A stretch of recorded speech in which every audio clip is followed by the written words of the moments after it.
Hello and welcome to today's webinar. Thank you so much for taking the time to join. We're going to get started momentarily. We're going to let the viewers have a chance to log in.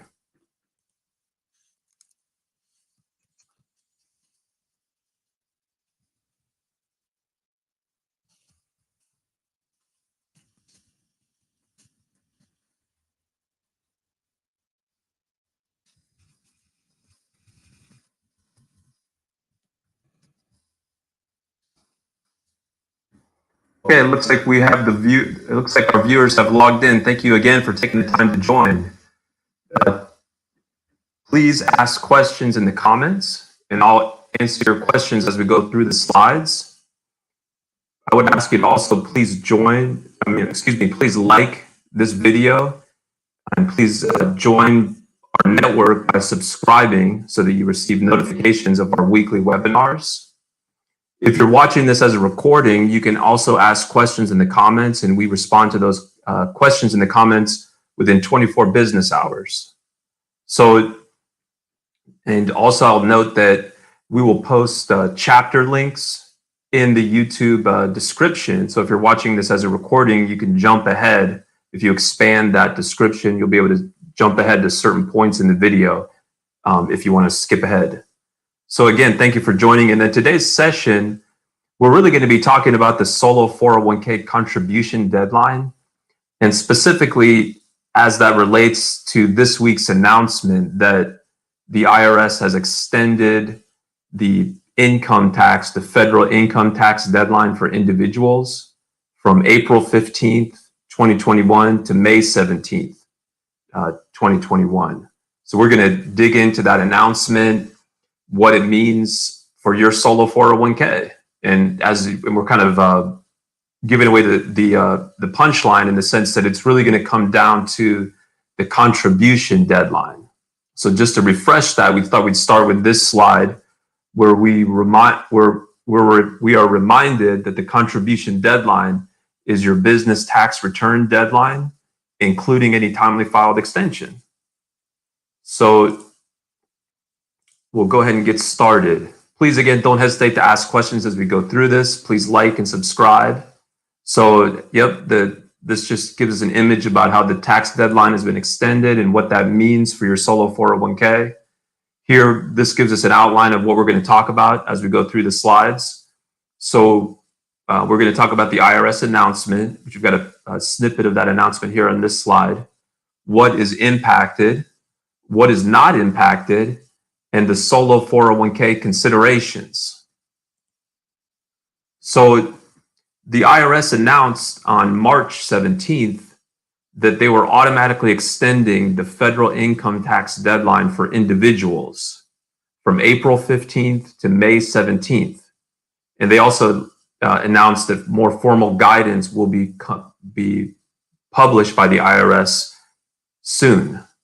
So one thing to focus on is that the announcement really just applies to individuals and it's an automatic extension. So that means that nothing needs to be done by the taxpayer. You don't have to file any form to qualify, etc. So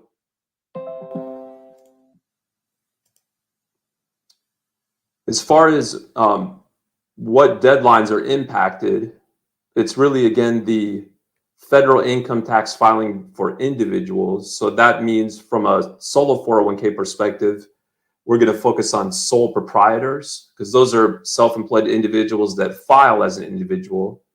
A single member LLC that's taxed as a sole proprietor. So that means a one-person LLC. So if you run your business via an LLC and you're the sole owner of it and you have not elected to be taxed, for example, as an S corporation, that means that LLC is a disregarded entity for tax purposes. So all your income and expenses is reported on your 1040.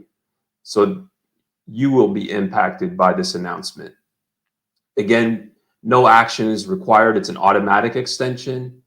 And per the announcement, this extension is going to cover both payments as well as filing the returns. So you have more time to pay if you owe, and you also, in addition, have more time to file. So please don't hesitate to ask questions as we go through this, but we'll keep going forward. So what's interesting to note is what is left out of the announcement.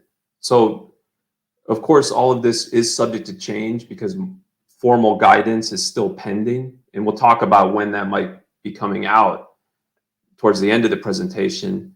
But one thing that's specifically not mentioned in the announcement is the deadline for businesses.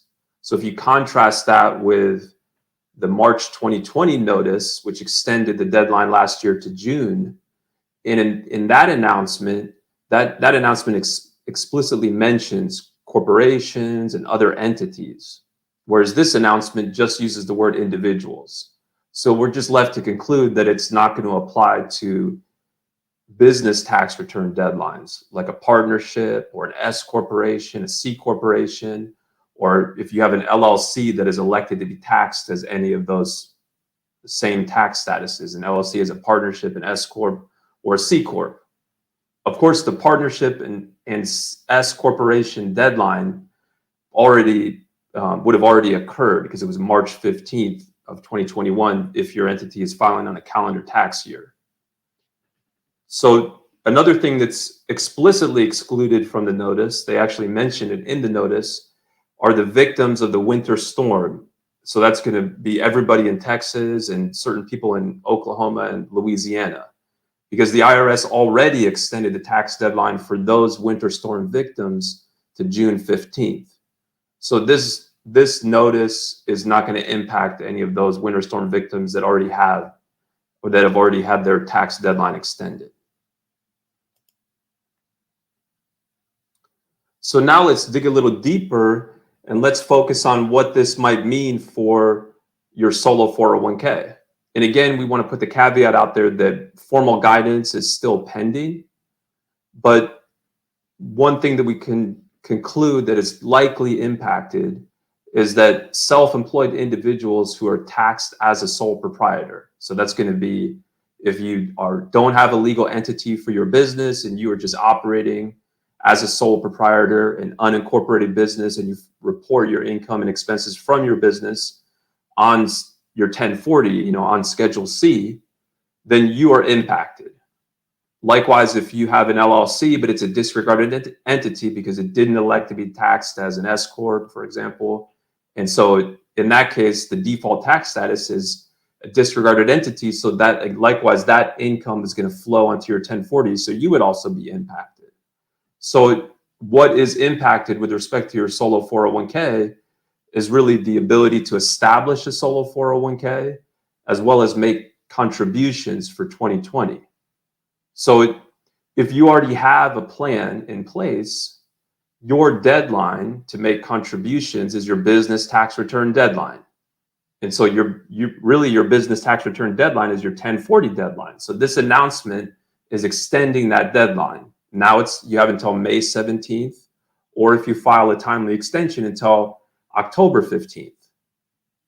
So now you'll have more time. So if you set up a plan before the end of December 2020, you can make both employee as well as employer. You can make pre-tax, Roth, and voluntary after-tax if you have our plan, because our plan allows for all of those contributions.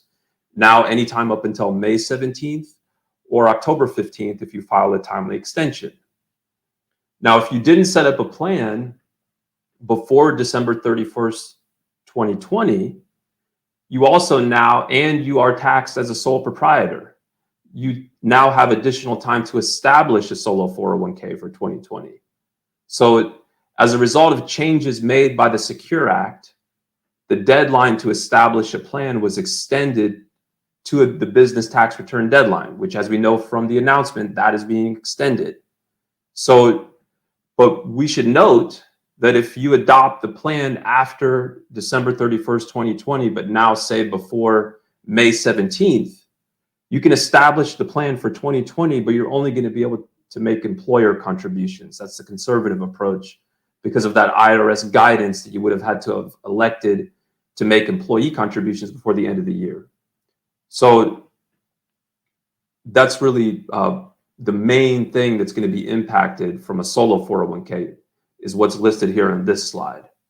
So please, again, don't hesitate to ask questions, and we can address those as we in this presentation, or if you're watching on a video, you can ask questions in the comments.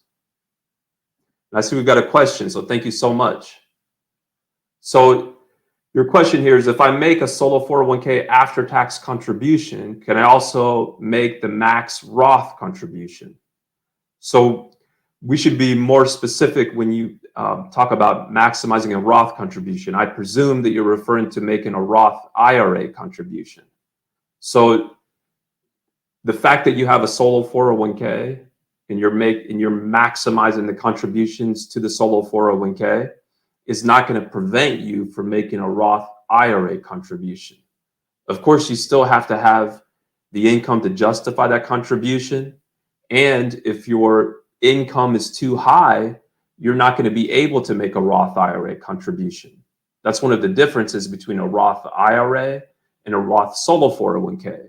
With a Roth solo 401k, there's no income limits. Even if you have a very high income, you can still make a Roth solo 401k contribution, as opposed to again, with a Roth IRA, if your income is too high, you can't make a Roth IRA contribution. So subject to those caveats, yes, you can still make that Roth IRA contribution. So hopefully that helps. Thank you for the good question. We do appreciate it.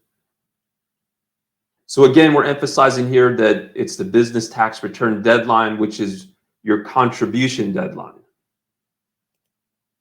So since that deadline has been extended for sole proprietors or single member LLCs taxed as a sole proprietor, then you're going to be impacted by the, and thank you for that great comment. Appreciate that. You're going to be impacted by this announcement, but what's not extended are partnerships, S Corps, C Corps, or LLCs taxed as the above. You can see from this slide here that we've got now the deadlines listed for sole proprietors and LLC taxes as a sole proprietor is May 17th or October 15th. Partnerships, S Corps, that deadline's already come and gone unless you file the timely extension. C corporations don't appear that they're going to be impacted because the notice just talks about individuals. And then LLCs taxed as an S corporation or a partnership, again, that deadline is come and gone unless you file the timely extension. Now for 2021, really the deadline is going to be your business tax return deadline next year. So, I mean, at this point, it's the standard deadlines, which we've got listed here on this slide. Now let's turn and focus on what is not impacted, just to be clear and bring some clarity as to what is in and what is out. So if you're, of course, again, as you've probably learned from listening to this presentation, if your business is not taxed as a sole proprietor, then you still have to, you're not impacted by this announcement. You still have to make it by the standard business tax return deadline, including any timely filed extension. Your 5500 EZ. So if the value of your plan exceeded $250,000 as of December 31st, 2020, you need to file a Form 5500 EZ for the plan. Now, with our clients, we handle that as part of our services. So that 5500 EZ is not due until July.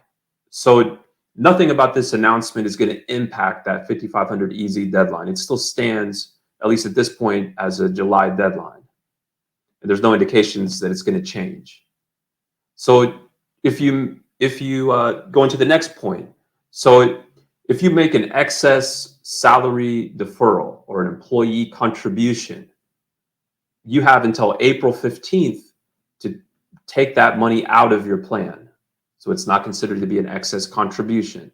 So nothing about this announcement, and again, formal guidance is still coming, but nothing about this announcement indicates that that deadline will be impacted by this announcement. So you still want to go ahead and take out that excess salary deferral as soon as possible, and certainly before April 15th.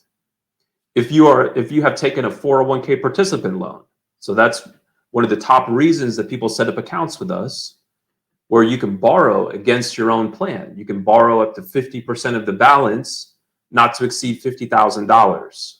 And that has to be paid back monthly or quarterly, equal payments of principal and interest over a 5-year term. So again, if you're one of our clients, we prepare the loan documents as part of our service for no additional charge. And as part of those loan documents, you receive a payment schedule. So you need to continue to make those payments according to the payment schedule. Nothing about this announcement is going to give you a chance to delay those payments. R&D. So again, nothing about this announcement is going to change when you need to make a required minimum distribution. So if you're of the age where you have to make a required minimum distribution, you still need to go ahead and do that. And nothing about this announcement, at least based on the announcement, indicates that anything will change with regards to RMDs. So as we've sort of alluded to or referenced as we've gone through these slides, this is really an announcement and more formal guidance is coming. So that begs the question, when is the formal guidance going to be issued? So we can look to last year as a guide as to when the IRS is likely to issue that formal guidance. So last year, and based on looking at last year, it would be about 3 weeks. So last year, the IRS announced the tax filing extension on March 21st. They issued the formal guidance on April 9th. So if they follow the same schedule, we could anticipate that the formal guidance would come out in about 3 weeks. And of course, we'll be sharing that with our network, possibly with another webinar, or certainly on our blog. So if you go to mysolo401k.net, you click on Learn, and then on the drop-down menu, you click on Blog. You can follow all of our blog posts where we share this type of information very regularly, certainly on a weekly, if not every couple of day basis. So again, thank you so much for watching this video.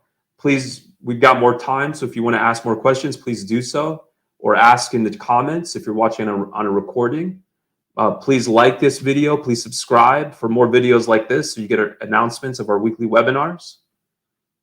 And we'll just go through some additional slides with our remaining time. So and I appreciate the additional question there. So we'll just flip through these slides and let others ask questions, and we'll go through the questions in a moment. So here on these slides, we just want to emphasize how contributions are calculated.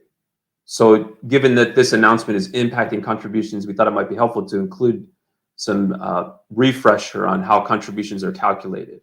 So one of the key points to understand is that the ability to contribute to the plan is going to be based on your self-employment compensation, your earned self-employment income.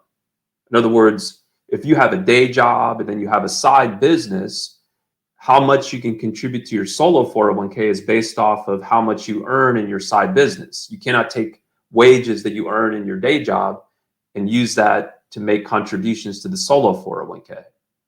So then focusing on your earned self-employment compensation, the way that the calculation works depends on how your business is taxed. So if your business is taxed as a sole proprietor, where you're reporting your earned self-employment income on Schedule C, you would first have to do a pre-calculation, which is laid out on this slide, where you would take line 31 of Schedule C, which is your net income line, and reduce it by 1/2 of the self-employment tax. And that gives you your self-employment compensation. We have a calculator on our website that will run this calculation for you. And then once you've determined that, then you can determine how much you can contribute. For example, if you're not making contributions to any other 401k plan, you could contribute 100% of that self-employment compensation figure up to $19,500 as an employee, or $26,000 if you're 50 or older. On top of that, you could make an employer contribution equal to 20% of that same self-employment compensation figure, just to give you an idea of how much you can contribute. And if you go to our website or on the YouTube channel, you'll see we've got a lot of videos that give a lot more detail about how the contributions work for each business type. But just to, again, focus on the self-employment compensation figure, with a partnership, instead of starting with Schedule C, you start with your K1, which you receive as a partner in your business taxed as a partnership. So you would take the income reported on line 14, code A of your K1, and reduce it by 1/2 of the self-employment tax. Then you've got the self-employment compensation figure, which you can use to figure out how much you can contribute as an employee as well as an employer. And then if your business is taxed as an S Corp or a C Corp, you use your W-2 wages that you receive from your business taxed as an S Corp or a C Corp. Specifically, you would use box 1 of the W-2 and then add any elective deferrals not in box 1, because instead of listing in box 1, they've been now moved over to box 12 of the W-2. So you add those two figures together, and that's considered your self-employment compensation. You can contribute 100% dollar for dollar up to $19,500 as an employee, or $26,000 if you're 50 or older, and then 25% of the W-2 as an employer. And then finally, you have to consider the contribution limits, the overall limits. So for 2020, the overall contribution limit is $57,000 or $63,500 if you're 50 or older. For 2021, the limit was raised to $58,000 or $64,500 if you're 50 or older. So we'll turn to the good question. Thank you so much for taking the time to ask it. So can I contribute the entire $58,000 into a voluntary after-tax account of the solo 401k? So the answer is yes. And we have a lot of great webinars on making after-tax contributions. That is typically used in the context of a mega backdoor Roth contribution strategy for the solo 401k. So assuming that you have the self-employment compensation to justify it. So let's assume, for example, that your business is taxed as an S corporation. So you'd have to have the W-2 wages to justify that $58,000 contribution, number one. And assuming that you're not making any other contributions to the plan, then yes, the after-tax contribution limit is 100% of your self-employment compensation, not to exceed the overall limit. So if you're making that contribution for 2021, you could go all the way up to $58,000. Of course, you have to reduce it by any other contributions made to the plan. Like if you're making pre-tax employee as well as pre-tax employer contributions, you would reduce that $58,000 by those other contributions made to the solo 401k, and then you could contribute the difference as an after-tax. But if you're not making those contributions, you've got the self-employment compensation to justify it. Of course, you have a plan like ours that allows you to do that, and you're doing this for 2021, you can contribute 100% dollar for dollar as an after-tax contribution. Absolutely. Great question. So please don't hesitate to ask more questions. And I see we got a follow-up. Thank you. In that case, can I roll over the $58,000 to the Roth IRA immediately? So the answer is yes. So you could immediately transfer that money over to your Roth IRA. And so that transfer from the after-tax sub-account of the solo 401k to your Roth IRA is considered to be a reportable event. And we handle that reporting for our clients as part of our service for no additional charge. We have an online form on our website. It's under Forms, where you can submit that information and get your information in the queue so that we would issue the 1099-R to report that rollover by the following February. Great question. So we've got more time, so don't hesitate to ask more questions, but I'll just highlight that you can certainly call us at 1-800-489-7571 or shoot us an email at business@mysolo401k.net. Thank you again. Please like and subscribe, and thank you everyone for your time.